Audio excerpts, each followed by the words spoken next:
Bonjour, bien-aimé en Christ. J'espère que tu vas bien. C'est toujours un plaisir de te retrouver sur la chaîne Grandir dans la foi. Pour ceux qui arrivent nouvellement, pour ceux qui découvrent la chaîne, je suis Faustati Sambou et je vous souhaite la bienvenue sur cette chaîne. Des passionnés du Seigneur où des exhortations et parfois des enseignements sont donnés pour grandir ensemble. Amen. Alors, pour rentrer dans le vif du sujet, j'ai une question à te poser, mon frère, ma sœur. Est-ce qu'il y a un sujet pour lequel tu pries ou tu as prié depuis tellement longtemps à tel point que peut-être tu as fini par te décourager? Ou encore, est-ce que tu as espéré quelque chose pendant longtemps en priant, en jeûnant même peut-être, sans avoir reçu l'exaucement ou sans avoir reçu la réponse que tu espérais de Dieu? Si la réponse est oui, alors mon frère, ma sœur, ce podcast est pour toi. Reste avec moi, accroche-toi, dispose ton cœur, c'est parti.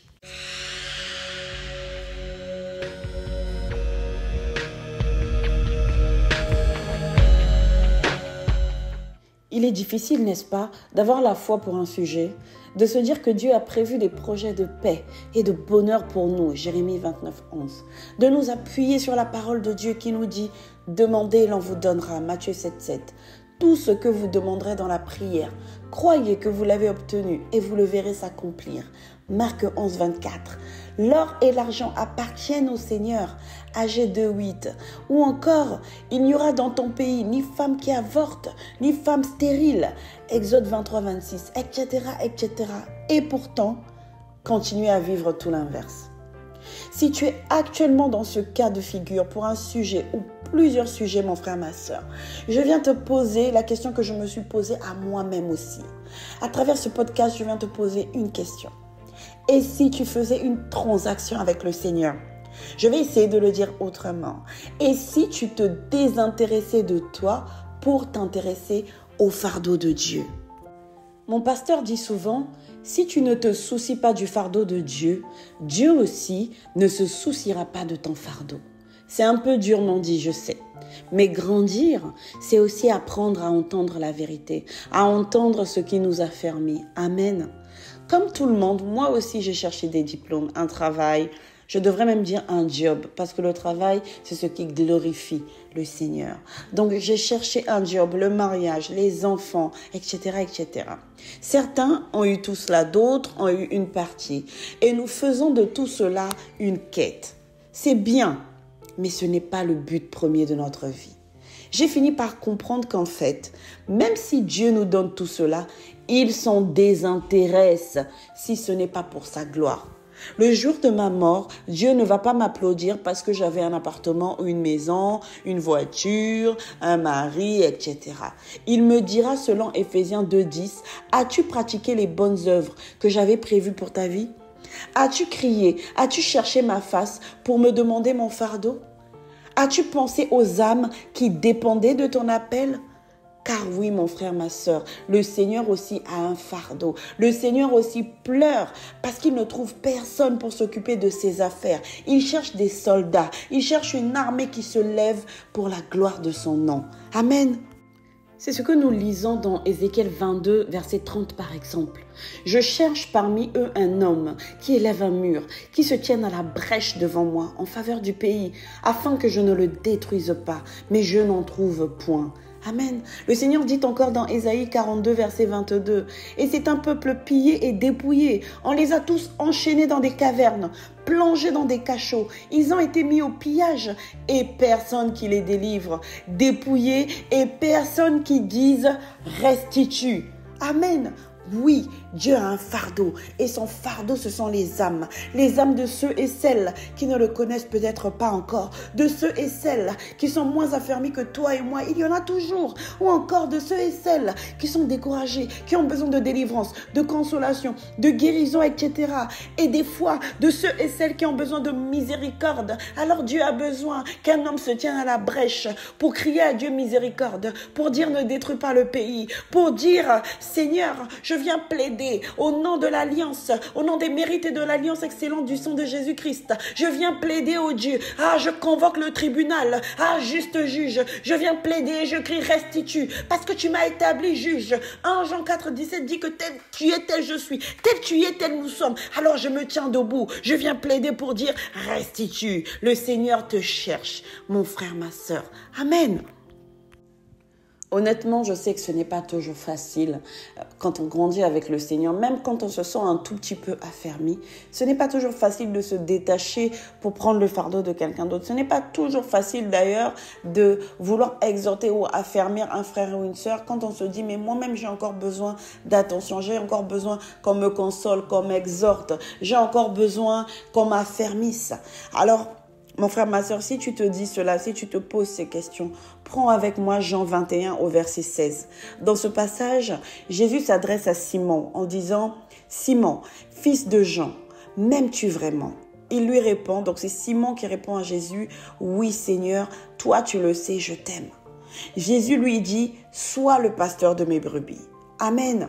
Simon, c'est celui à qui Jésus a dit, tu es Pierre, et sur cette pierre, je bâtirai mon église. Mais là, au verset 16 du chapitre 21 de l'évangile selon Jean, Jésus ne s'adresse pas à Pierre, car Pierre, c'est la figure forte de l'église. Jésus s'adresse à Simon. Simon, c'est la version qui, après avoir passé 3 ans pourtant auprès du Seigneur, vient de renier le Christ. C'est lui, c'est celui plutôt qui, comme toi et moi, a parfois des doutes, des questionnements. C'est celui qui est encore en train de s'affermir, de se relever. Et pourtant, c'est à lui que Christ a dit, si tu m'aimes, paie mes brebis. Je sais que tu es encore en train de cheminer, mais si tu m'aimes, le peu que tu as déjà, sers-toi de cela et paie mes brebis.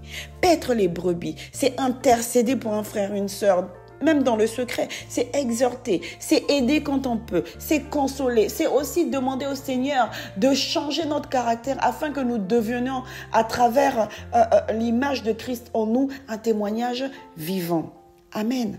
Je sais que ce n'est pas toujours facile, mais je te demande, mon frère, ma sœur, à travers cet audio, d'accepter, d'avoir l'humilité, d'oser avoir l'humilité, de te détacher de ta personne pour faire confiance à Dieu, pour aimer Dieu. L'humilité d'obéir à Dieu pour lui dire « je t'aime ».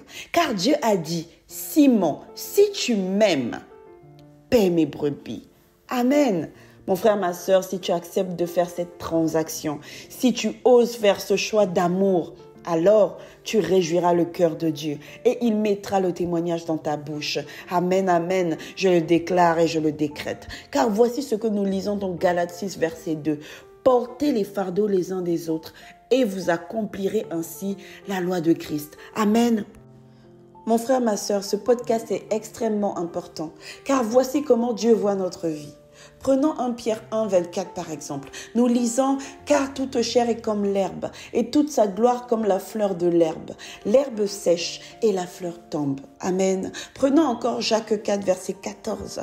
Nous lisons « Vous qui ne savez pas ce qui arrivera demain, car... » Qu'est-ce que votre vie? Vous êtes une vapeur qui paraît pour un peu de temps et qui ensuite disparaît. Amen. Notre vie, peu importe que ce soit 20 ans, 40 ans, 100 ans, même 120 ans, mon frère, ma sœur, comparé à l'infini, comparé à l'éternité, en fait, c'est rien. C'est une poussière. Le temps est tellement court. Je prie qu'à travers cet audio, le Seigneur te rende conscient ou consciente de l'urgence. L'urgence de chercher sa face. L'urgence de comprendre le but de ta vie. L'urgence d'enfin crier à Dieu. Crier du fond de tes entrailles, du plus profond de toi.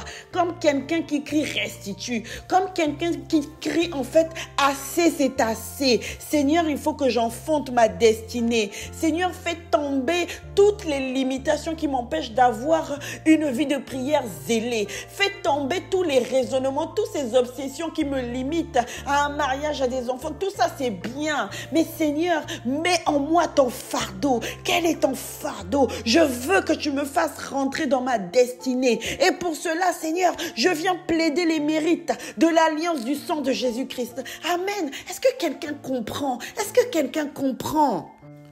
Amen, amen. Je plaide pour ma destinée et je dépose les tracas du quotidien dans les mains de Dieu.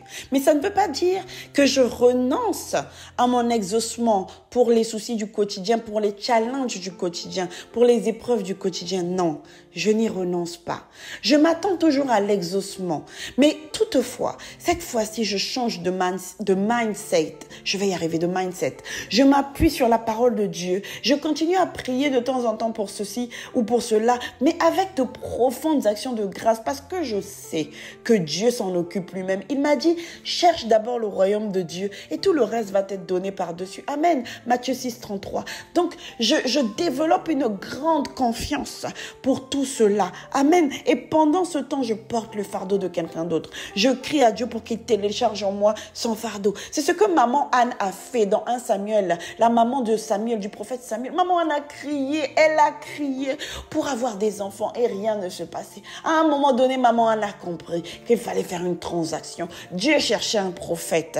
Alors maman Anne va avoir le déclic. Elle va dire, attends Seigneur, toi tu cherches un prophète. Si tu me donnes l'enfant, je te le donne. Ah, maman Anne, rabakaba, roba, satakaba. Maman Anne fait la transaction avec le Seigneur. Et qu'est-ce qui se passe, mon frère, ma soeur? Une fois qu'elle a eu Samuel, derrière le ciel était déjà ouvert. Après, la parole de Dieu nous dit que maman Anne a eu 5 autres enfants. Amen. Parce que mon frère, ma soeur, le risque de trop rester focalisé sur nous-mêmes, c'est aussi de mal interpréter ce que Dieu dit ou encore de recevoir le mauvais exaucement. En effet, il peut y arriver que nous insistions tellement sur nos problèmes que Dieu finisse par laisser faire, même si ce n'est pas ce qu'il aurait voulu, à cause du libre arbitre ou à cause de notre statut de bébé spirituel, par exemple. Je vais te raconter une petite histoire pour essayer de me faire comprendre. L'histoire d'un petit enfant, prenons 2-3 ans, à qui on a demandé de choisir entre 20 € et un bonbon de 20 centimes. Que fera l'enfant d'après toi? Il prendra le bonbon avec précipitation, n'est-ce pas? Et le père laissera faire, n'est-ce pas? Et pourtant, le père sait que ce n'est pas le meilleur choix, mais il va laisser faire. Le père laisse faire parce qu'il sait que l'enfant n'a pas les capacités de comprendre qu'avec les 20 €, il aurait eu des dizaines de bonbons. Amen. Des fois donc, Dieu semble nous exaucer parce que notre cœur est tourné consciemment ou inconsciemment vers un sujet qui nous obsède tellement qu'il laisse faire, qu'il considère que du coup, nous avons encore pour ce domaine-là un statut de bébé spirituel. Mais à cause de cela, nous régressons, nous rétrogradons. Alors mon frère, ma sœur, encore une fois à travers ce podcast, je te demande de crier « Père ». Aujourd'hui, peu importe mes besoins, je te demande de me faire connaître tes besoins à toi. Père, je me détache de moi. Que veux-tu faire? Où me veux-tu? Quel est le fardeau que je dois porter? Amen. Écris à Dieu jusqu'à ce qu'il te réponde. Il a dit, invoque-moi et je te répondrai, je te révélerai des choses cachées. Crie à Dieu pour qu'il télécharge son fardeau, pour qu'il t'emmène à une autre dimension. Mon frère, ma soeur, on est en train de parler de ta destinée. C'est ta destinée qui va déclencher tout le reste. Crie à Dieu, détache-toi, prie pour la consécration. Prie pour que Dieu mette son cœur qu'il télécharge ton cœur en toi. Amen, amen, amen. Alors, avant de finir, nous avons dit beaucoup de choses, mon frère, ma soeur. Avant de finir, je vais te proposer de prier avec moi, si tu le veux bien. Dispose ton cœur. Amen. Prions.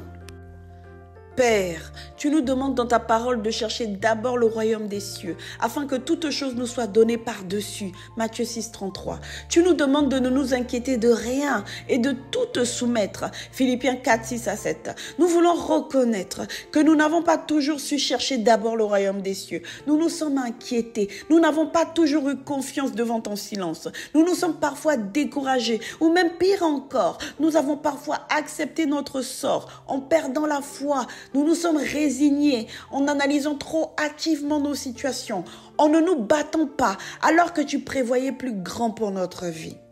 Aujourd'hui, du plus profond de nos cœurs, nous te demandons pardon, miséricorde. Fais-nous grâce, ô Dieu miséricordieux, que ta compassion surabonde sur nos vies. Tu as dit à Abraham que tu rendrais son nom grand. Or, ta parole nous dit en Galates 3, verset 14, que les promesses faites à Abraham trouvent pour les païens, pour nous, leur accomplissement en Christ. Alors cette promesse est bien pour nous. Tu rendras toi-même grand le nom de chacun de nous pour ta gloire. Tu rendras grand le nom de ceux qui tournent aujourd'hui leur cœur vers toi, ceux qui choisissent de t'aimer toi d'abord pour ta gloire. Alors aujourd'hui, voici le cri de nos cœurs. Attire-nous plus profondément à toi, s'il te plaît, et fais-nous grandir. Donne-nous ton cœur, afin que nous soyons capables de t'aimer profondément et que nous puissions aussi aimer nos frères et sœurs à ton image.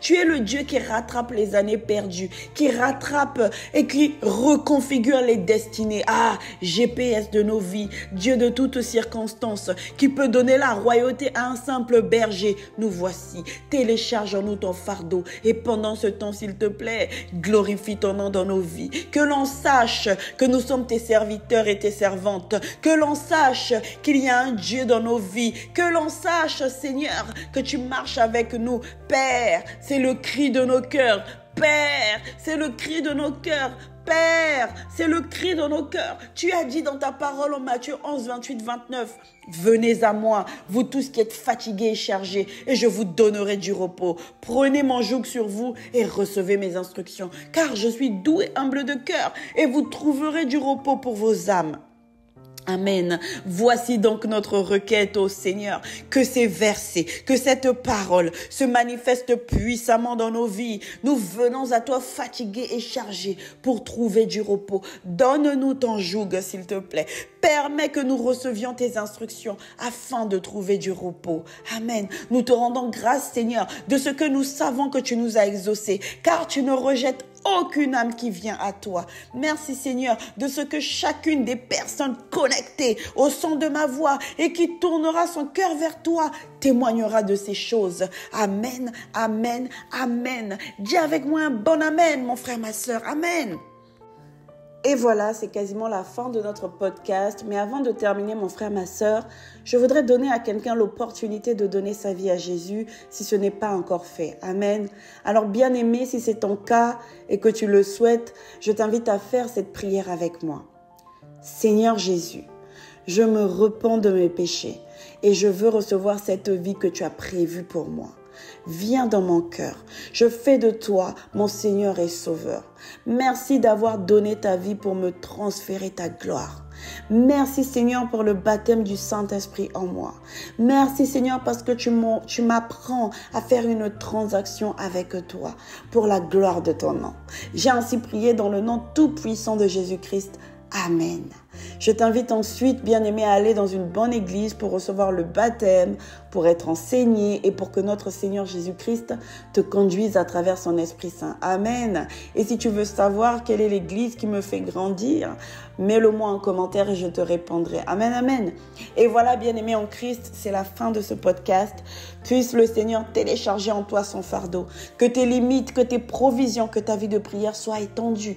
Puisse la volonté de Dieu se manifester pleinement dans ta vie. Amen. Il est le Dieu qui sait rattraper les années perdues et il le fera. Tu témoigneras. Dis avec moi un bon amen puissant. Saisis cette parole. Amen.